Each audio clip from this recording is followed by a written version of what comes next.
chess lover. This is Maurice Bishop, and I actually want to show y'all a couple of puzzles that can actually help you, and I want to help y'all understand like certain patterns, even into your own game. So a lot of these things that I'm showing y'all is actually real games that I personally played.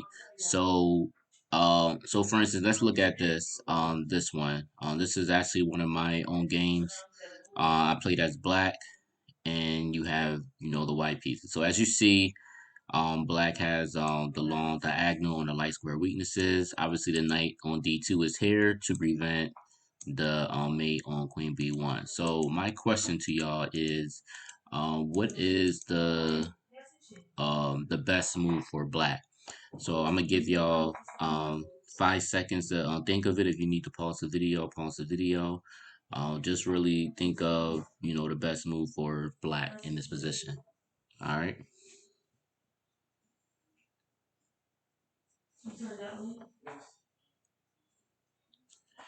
All right, guys. So if y'all saw the move, matter of fact, before I even give y'all the answer, let me tell y'all my thoughts when I played this game. So I automatically saw that I had this nice light square weaknesses through White's camp. And the thing that I saw was, if I take this rook, or if I use my rook to take this knight on d2, if the queen takes, then obviously this is going to be checkmate on queen b1 because the knight is eliminated, right? But then I had to think to myself, okay, so if the queen takes, we know that's mate, so that would be good. Okay, so can the king take? The king can take, but also can a rook take? The rook can take. So if the rook take, this would also be queen b1 checkmate. So I know altogether that if I take this knight or whatever, and if this queen takes with the queen, and I mean if this queen takes my rook with his queen, or if the rook takes my rook with the rook, then this is gonna automatically be checkmate on king b1. So I already knew that automatically, right? So then I had to think to myself, okay, well, if he takes with the king, what is my next follow-up move with that? Well, I also saw that um, if I sacrifice my rook, then I can potentially move my rook on this square. And if he does come back to king c1, I can still mate him right here. So let's go for it. So if y'all saw this move, rook captures d2, you are correct. So again, this is what I was telling y'all earlier. If the queen takes, then this is mate. And I saw that if the rook takes, this is also mate. I saw that as well. But I had to look at other options. So every time you do these moves, you want to visualize, other moves. Like you want to look at everything, not just the queen take. A lot of people, or a lot of chess players, would make the mistake of just analyzing. Oh yeah, if he takes, this would be checkmate. But not all the times your opponent is going to do certain moves. So you got to look at every possibility. So I saw these two, but I also had to see the king move, which is what I did. So the king takes, then you have rook d8 on check. And the reason why I saw this perfectly, because I was like, well, shoot, this is pretty much like the same thing. If he goes, he can't go here because my light square weaknesses. But if he comes here, then I already know this is checkmate because my rook is already here because I'm guarding the square. So I was like, I'm cool with that. But I also looked at the fact that if he does come here, this rook will be undefended because now the king is in front of this rook, and now this rook is undefended, and I could capture it. In which my opponent did do that. I wound up capturing.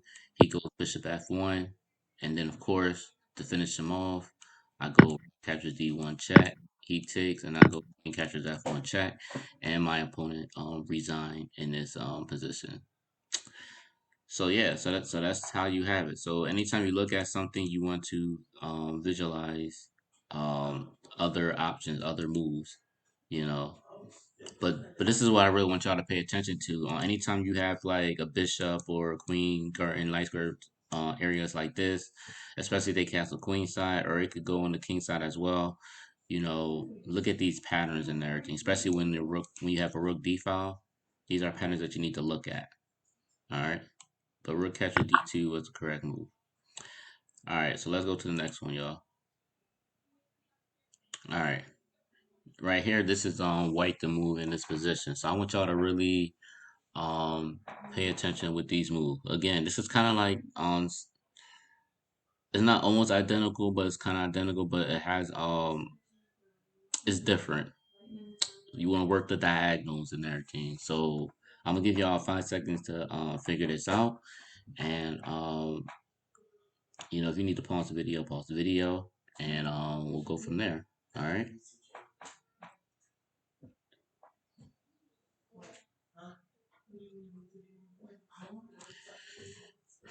All right, guys. Let's look at this. Obviously, look like black is winning, you know, but white does have a shot. So you got to look at everything. So how to really solve this puzzle right here. And this one is not actually my game. This is actually somebody else's. So in the long run, I mean, this guy he actually missed the winning move. He actually resigned, but oh man, it's pretty crazy. No, I think is this is the one. No, I think this is similar to it, but it's not. I think in this one, this guy won this one. But yes, white actually plays the winner's position. So let's see how we can analyze this. So all right, so let's see. So we see that we have potentially dark square weaknesses, or not really weaknesses, but we can create one. So obviously e6 wouldn't be right, because right now all black would have to do is exchange the queens, and black is going to automatically win this game. So it almost seems like every move we do, black is going to win this game. So in this position, you kind of gotta like really know exactly what you're doing, right? So like I said, this probably could be a little bit hard for y'all, but you gotta be creative. You gotta open your mind.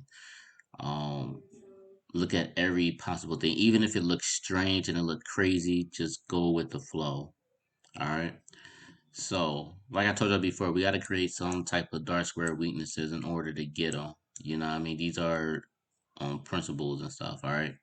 So, but if y'all found these moves, this move right here, Queen A6, you are correct. Why is this the best move? Obviously, this is a forcing move. To be honest with you, obviously black has to take this queen. Obviously, the king can't take because of the bishop is supporting that, so you have to take with the pawn, right? So then after this, what move would y'all do after this? What would y'all do? No, you wouldn't take with the pawn. You wouldn't take with the pawn. No, the best move you would take with is rook captures f6. Why is that? Because if he goes king h5, we still have this dark square bishop covering it. So we'll go rook captures h6, which is checkmate. Or if it was the other way around, rook captures f6, and instead of going here, let's say king g7. Well, we still have this dark square bishop. Bishop captures h6 check. The king can't take because the pawn is supporting this rook on f6, so it doesn't matter where the king goes. He could go king g8 or he can go king h8. It doesn't matter. King g8, rook f8, checkmate. So if y'all ever in these type of patterns or whatever, just always look for patterns like that, especially these type of maneuvers. These are stuff that these are little stuff that it'll be easy for somebody to miss. You know what I mean? But definitely create some weaknesses, dark square weaknesses. Rook captures f6. And this is like really beautiful, to be honest with y'all. This is really beautiful. If this was me, I wouldn't even come here because it just looks wrong. But even if I would have came here, I would have been like, oh, maybe I'm good. But no, you're not good because either way, this is checkmate. I think that was beautiful. All right, y'all. So let's go to the next one, y'all. All right. So this is black to move, y'all. This is black to move and win. So what would y'all do in this position? So I want y'all to look at everything. Now this one is a little bit different, but just want to get y'all to really understand, really look at these positions. Black to move, you know, you gotta look at one principle. The one principle is, and I'll give you a little hint. The king is in the center, and the king is all out in the open. Um, there is a strong move in this position, and you know, just really focus on this. Like I said, give y'all 5 seconds to figure this out. You need to pause the video. Pause the video. I really want to get y'all to really understand certain positions and how not to miss certain things. All right, give y'all 5 seconds.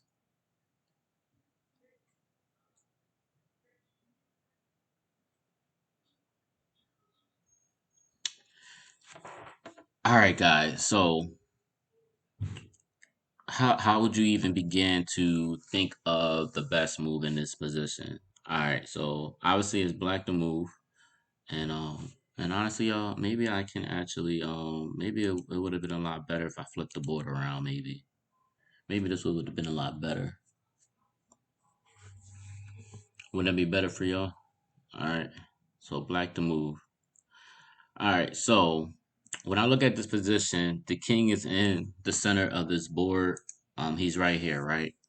And just imagine this is you. This is you playing, and you're watching how this all goes out. All right. So how I personally like analyze this type of position, I of course always with me, even if it just looks crazy, I'm always looking for mating patterns. This is just me in general, y'all. This is just how I play. I look for mating patterns. So I do, I look at um okay, I have my knight on c6 guarding this e5 square, right? And my knight is on, guarding this square. My opponent's guarding both squares as well. I do have a dark square bishop, which can potentially be something very great. Oh, how you took it off? Oh, well. My bad, y'all. Um, but yeah, y'all. So how I'm looking at this position is I have my queen right here. My knight is on c6, and I have my dark square bishop right here. So I like to look at crazy stuff. So I figure if I could get the king right here on f4, then I know bishop a6 would be checkmate, and it would be checkmate because he can't go e5 because my knight is on c6. He can't move back because my bishop's still guarding that square. He can't go g4 or e4 because my knight is on here. So I'm looking at it like, okay, this could really be checkmate or whatever. But the question is, how can I get this king to come to f4? You know what I mean? Because his pawn is right here, right? So this is how I'm looking at it. So again, if this king was right here, bishop h6 would be checkmate. So the question is again, how can I get this king to come to f4? So if y'all saw this move, queen catches f4, you will be correct.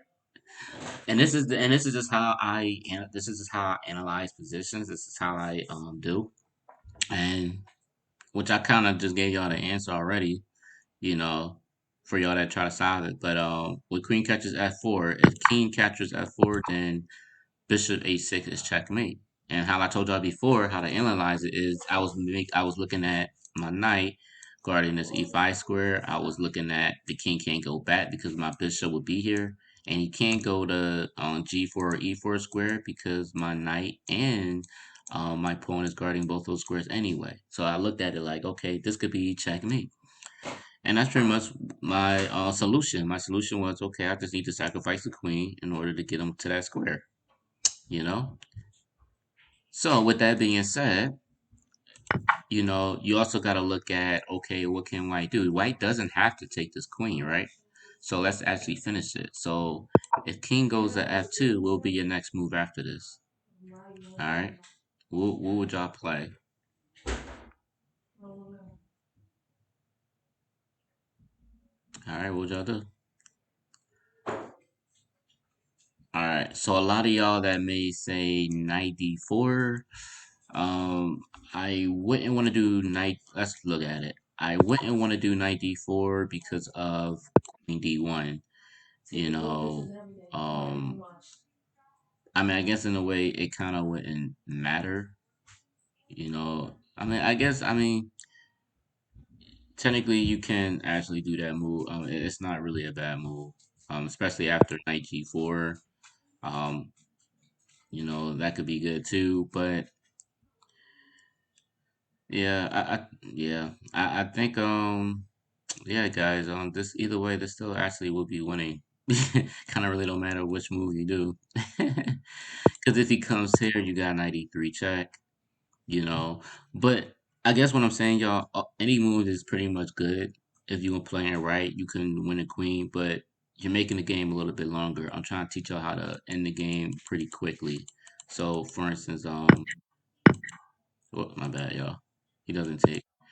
To end this game quicker, what I would do, I would personally would go knight g4, check first. I wouldn't go knight d4 yet. So the whole purpose is obviously if he comes king here, and everything, then I do have to move. Obviously, queen captures f3, which would be bad anyway. He wouldn't want to do moves like that. Obviously, the move that he will play is king g2 to defend this light square bishop. But then my move would be knight e3 check. And then, of course, it doesn't matter which move he does. This pretty much is going to lose. But if he goes king f2, then that's when I'll go knight d4. And now the queen is stuck. The whole point of why I like this move order is only because the fact that, remember last time when I was showing y'all on knight d4, the queen moved to d1, defending his bishop? And yeah, you'll win his queen soon or whatever, but you pretty much prolong the game. You make the game longer and stuff. And potentially you can make a mistake on your own if you do the wrong move and stuff. So to make it better, that's why I prefer knight g4 and then knight e3 because now you're preventing the queen from going to d1. So let's look back to really show y'all what I'm talking about. So what I'm saying is how we did knight d4, you made the queen have the option of going queen d1 now. And by you going to knight g4, yes, he can go king g2, and yes, you can go knight e3, taking the queen. And yes, you'll win and everything, but they're making the game longer. You want to find the best move. I mean, not every time you're going to find the best move, but I'm just showing you how to find the best move. Stuff that y'all just really need to look at. So, but yeah, even though we go knight e3, you can prevent him from going here and make and end the game quicker. So that's why I say um after this move, instead of knight d4, you go knight g4 first. If he comes here, then you go knight e3 with a check. Not only do you check him, but you prevent the queen from going to queen d1. So now that when he goes king f2, now you have the move knight d4 now. And now really and honestly, and I believe the engine will probably only say go queen d1 because at this time it really ain't nothing that white can do because now it don't matter what you do. You're going to get him automatically. There's no other moves that he can do right now. This right here, this is just totally lost for white.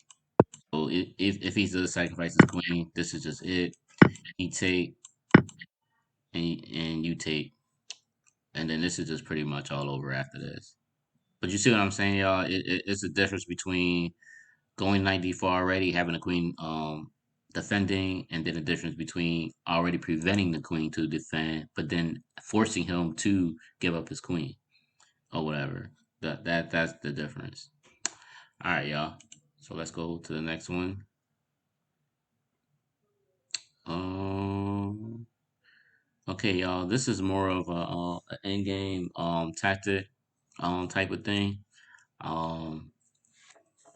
I want y'all to really try to figure this out. There's actually white to move and win. So what can white do? So look at everything, y'all. Look at everything. Look at the board.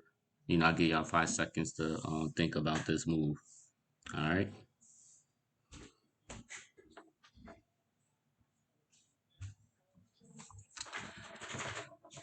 All right, guys. Um, how would you solve this position? Okay. So number one, white has a pass pawn. We have a nice long range light square, controlling these diagonals and stuff. We have a king on h4. which can potentially be an issue or whatever, right? Um, so what would we want to do? So what would be the best move? You know, is there any checks that black can do on us? Obviously, yes. There is a oh my bad, y'all. Obviously there is a check that white can do on us, which is queen b2 check or whatever. But it's white to move. So what can we do? All right. So as I look at this position, I'm looking at, you know, if I could get my queen on e6 and then force checkmate on g4, that would be awesome. But my question is, how can I get to that? My queen is blocking my way, and he's ready to exchange queens. So how can I make this a lot harder? Obviously, I don't want to exchange this queen because the bishop would take my queen, and now the dark square bishop will be guarding this c7 square. So now my pawn can't promote. So what would be? So how can I do this? So in my mind, how I'm looking at it is, if I promote my or if I promote the c6 pawn to c7, there's technically nothing he can do to stop me from getting a queen on the c8 square, except for if black takes my pawn. But if black takes my pawn, I'm looking at, getting my queen on e6 again, so I can try to mate him on g4. This is just something like so basic or whatever, things like that.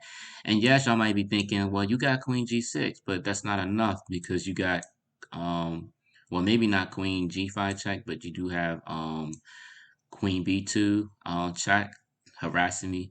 So this wouldn't be very great for me. So you gotta think about the options, and also I'm looking at if I do promote this pawn and if the queen takes, does the queen have any checks that he can do on my king? The answer will be no.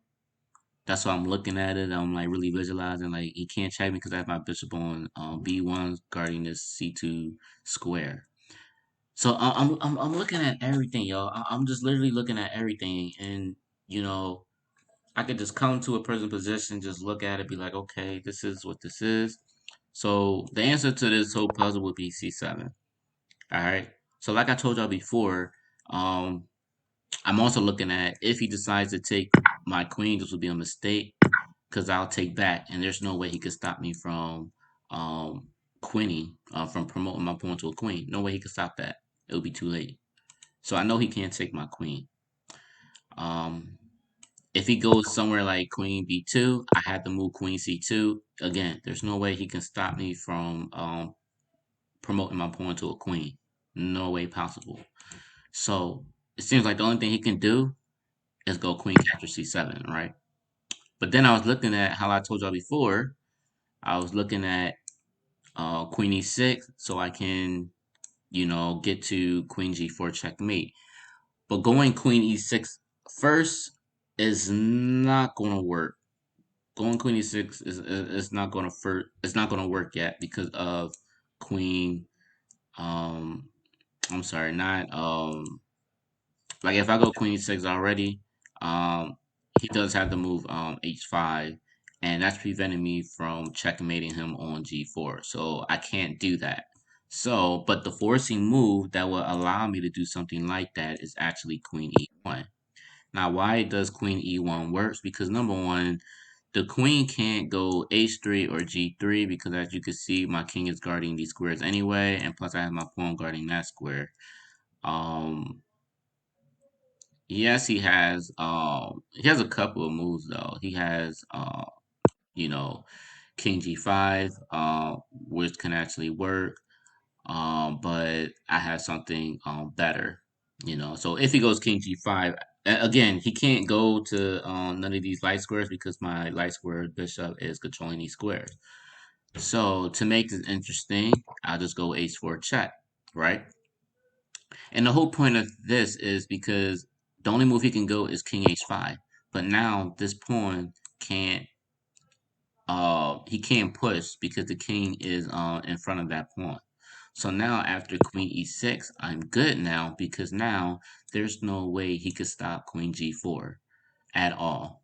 And like I was telling y'all before, I was looking at the first thing I was thinking of, okay, if I promote my pawn, can he actually check me? And he can't. Black can't check me nowhere. He can't, there's nothing he can do to check my king, and there's nothing he can do to block or stop me from checkmating him on Queen G4, which was so imperative why I had to check him first before I go to Queen E6. You see how the table's turned now? You know what I mean? So these are things that you just need to look at. Y'all need to look at some forcing moves. Y'all need to look at, really calculate the position. Look at everything, you know. So, and even if you feel like you get stuck, you know, something like this. Like a lot of people will get stuck on a position like this. But you just have to really, even in a position like this, you just have to analyze yourself. Like, yo, what can I do? Like, and be imaginative, like be creative, like you want to checkmate him on Queen G4. Now a lot of people think, my opponent is just too smart. I'm playing hope chess. No, y'all gotta like look at moves. Y'all gotta look at moves like other moves outside of that. Like, okay, you want to checkmate him on G4, and you like, man, this would make all the big difference. But you have an outside pass pawn, so you gotta look at, okay, well maybe I have a chance. You know, maybe I could do something. So you got to look at, even if it's crazy, you just got to try it. But that C7 square was like beautiful. And by you going C7 square, it gives you a lot of options because now the queen just can't take your queen. He can't just check you. He's actually forced to take this pawn because once you promote that queen, I mean, the game is all over. It ain't nothing he could do to stop this checkmate, right? So by him taking that, again, you want to prevent him from going to H5, right? So this was like awesome move, and you want to attack all your diagonals, attack all your diagonals. Especially if a king is in a corner like this. Most position is best if you prevent your or you get your king um to push him close to his pawn where his pawn can't push. In most positions, it's better to do that. And like I said, and even if he came down here, which is another thing, y'all, which we didn't look at. Even if he would, instead of going King G5, even if he would have just did, um, this move King H5, it wouldn't matter anyway, because the whole point of just we just wanted this king to come here. That's all we wanted. We just wanted this king to move in front of his pawn so that his pawn can't push. And it didn't matter if he go G5 or H5. Now, if he went to G5, obviously you can't just go G5. You got to go H4 check in order to get him to H5. And once you do that, you know the hard work is done. And it doesn't matter what he does. There's nothing that he can do. Even if he go Bishop G5, this is still checkmate. Um, yeah, this is still checkmate either way. So, but I hope y'all getting ideas. I hope I'm making sense, y'all. I'm really hoping I'm making sense. So we're gonna do one last one, y'all. One last one. All right, give y'all 5 seconds to look at this position and y'all show me what to do. All right, y'all tell me 5 seconds. And it's white to move and win.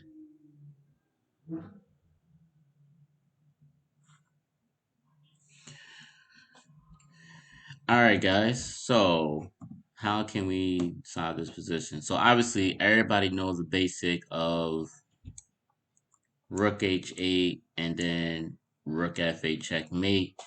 But it will be a lot easier to solve if we had a pawn here, or maybe my king was right here. Maybe that would be the best move, right? But this is in certain positions. This is what y'all gotta look at, and there's not a lot of books that actually tell you how to find certain shots or whatever tactically or whatever. It's not too many. At least I haven't seen. Oh, my bad, y'all. I haven't seen too many shots, you know, or too many books on teaching you that. All right, so obviously, guys, so like it would be awesome for me to just go Rook H8, King F7, Rook F8, checkmate. That would be awesome. The only thing that stopped me from getting this checkmate is this king on S7 taking this knight, and I feel like I have to find something that will support this knight on G6, right? But also, I gotta look at a position where, okay, I have this rook right here, so I definitely don't want him to like check me. I don't want to keep checking me, and then I just lose the position. You know what I mean? So how can I actually figure this out?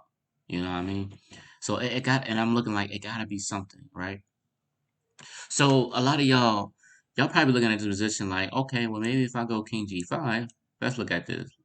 If I go King G5, this is automatically a bad way to do it because you drop your pawn on E4 with a check, and now you're going to King F4, and then this is just horrible, man.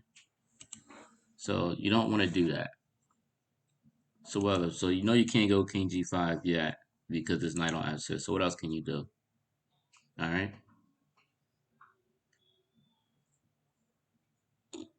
So y'all probably like there's no way I can do this, but there is. So I want y'all to remember this pattern. Rook H8 check, now King F7. Now remember we said that we want to checkmate him here, but the king can take this knight. So the best move to actually do this is Bishop E8 check. Remind you, the king can't go here because of knight E7. Obviously, you can't go nowhere because it's rook. Definitely can't go E6 because it's pawn on D5 supporting that square. So it seems like the only thing that black can do is take with the knight. Again, our knight is still being undefended or whatever. So now what do? We don't go king f5 because of rook f2. We don't want that. So the best move to play is king g5. So now with king g5, now white wins this automatically because there's no way he could stop this mate on f8. It don't matter where the knight move, white gets this automatically, and this will be checkmate regardless. Inevitable. So I hope y'all remember this pattern and everything. Anytime y'all get a position like this, this is this is something great to remember. Bishop e8, knight takes, and then king g5. So this will be something that y'all can look at. So these are like certain tactical stuff that I hope that y'all are using your own games and everything. And definitely when y'all playing tournaments or looking at or playing your longer games, make sure you keep that in mind. Look for the best move, look for forcing moves, and also just take your time. Well, guys, I hope y'all enjoyed these few puzzles that I just gave y'all. Hope y'all took it to heart. Please like, share, comment. Let me know what you think. And also, y'all, don't forget to subscribe. And also, and all y'all, if y'all saw my last video about the chessmove.com, I will put that description link in below. If y'all looked at my last video, y'all see that you would be taught by live grandmasters and everything. They have a lot of seminars or webinars, and they have tournaments that you can actually play in, and then you'll have people that can actually analyze the game with you. And I don't know any other chess site that actually does that. Yes, Lichess and chess.com have their computer analysis thing, but computerized and stuff.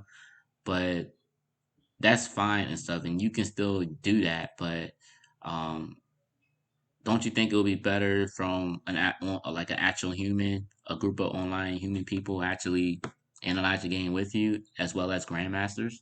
I think that would be very helpful, on that one-on-one interaction and stuff. So just keep that in mind, y'all. So I'll put that in the description below, and also y'all I have another description below of these chess pieces and stuff, and these chess boards that are very beautiful and very luxurious and stuff. So definitely, if y'all want to buy that, I'll put that in the description below. So definitely check that out too. And again, y'all, don't forget to subscribe.